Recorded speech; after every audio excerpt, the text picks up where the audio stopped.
திட்டமிட்டு முதலமைச்சர் என் மேலே கை நீ போனார்ல, நீ நியாயம் பார்த்தா என்ன சொல்லியிருக்கணும், முதலமைச்சர் எனக்கு முன்னால் நீங்கள் போனீங்க நிவாரணம் பார்த்தீங்கன்னு சொல்லணும்ல.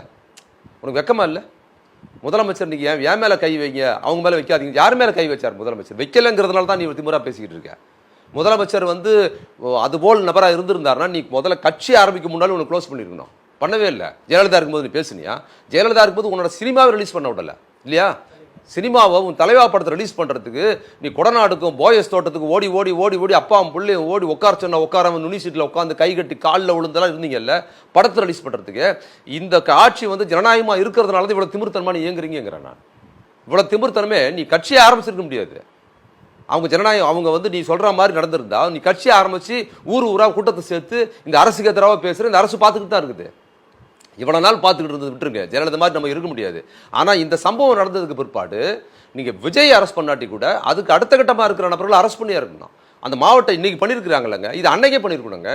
அந்த மாவட்ட பொறுப்பாளர் அன்னைக்கு பண்ண வேண்டியது ஏன் பண்ணாம தலைமுறை கண்டுபிடிக்க முடியாதா? இப்போ எப்படி கிடைச்சாரு? ஏன் புஷியானதை கைது பண்ணியிருக்கலாம், அந்த ஆதவ அர்ஜுனாவை கைது பண்ணியிருக்கலாம், ஏன் பண்ணலை? இது அவங்களுக்கான சோர்ஸாக மாறிடுச்சு.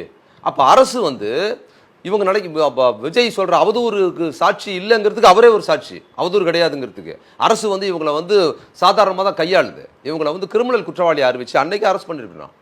அப்போ அரசு சட்டம் ஒழுங்கு சீர்குலைப்பாங்கன்னா விஜய் அரெஸ்ட் பண்ணுறதை தவிர்த்துட்டு இது மாதிரி இரண்டாம் கட்ட ஆட்கள் நீங்கள் முதல்ல அரெஸ்ட் பண்ணியிருந்தா இன்னைக்கு அன்னைக்கு பண்ண அந்த துயரம் இருக்குது பார்த்தீங்களா, அந்த துயரம் மக்கள் மத்தியில் தீவிரமாக பதியப்பட்டிருந்தால் மக்கள் மத்தியில் இவர்கள் குற்றவாளிங்கிற பொது கருத்து அந்த உண்மை போயிருக்கும், பொது கருத்தாக மாறி இருந்ததுன்னா இன்னைக்கு விஜய்க்கு முட்டு கொடுக்குற பாஜகவோ அதிமுகவோ மற்றவர்களோ ஒருபோதும் வாய் திறந்து பேசுவதற்கு பயந்துருப்பாங்க.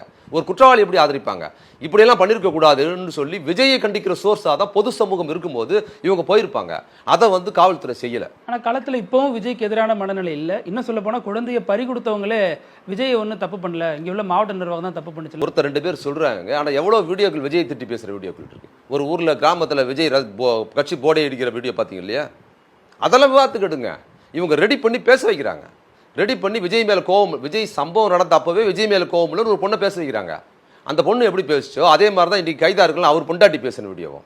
அது உச்சபட்சம். நீங்கள் அதை எவ்வளோ நம்புவானாங்க? கொஞ்சம் நம்புறதாலும் கழுத்தை நெரிக்கிறாங்களாம், உள்ள ஆள் வராங்களாம், மயக்கப்படி தூவுனாங்களாம். விஜய் சினிமா மாதிரி அந்த அம்மா கதை சொல்லுச்சா இல்லையா? அதை உண்மை நம்பி பார்க்குறவன் உங்களுக்கு எனக்கு தெரியுது என்னடா இப்படி அவதூறாக பேசுகிறாங்கன்னு. ஆனால் விஜய் ரசிகராக இருக்கிறார் பார்த்தீங்களா, அவனுக்கு என்ன தெரியும்?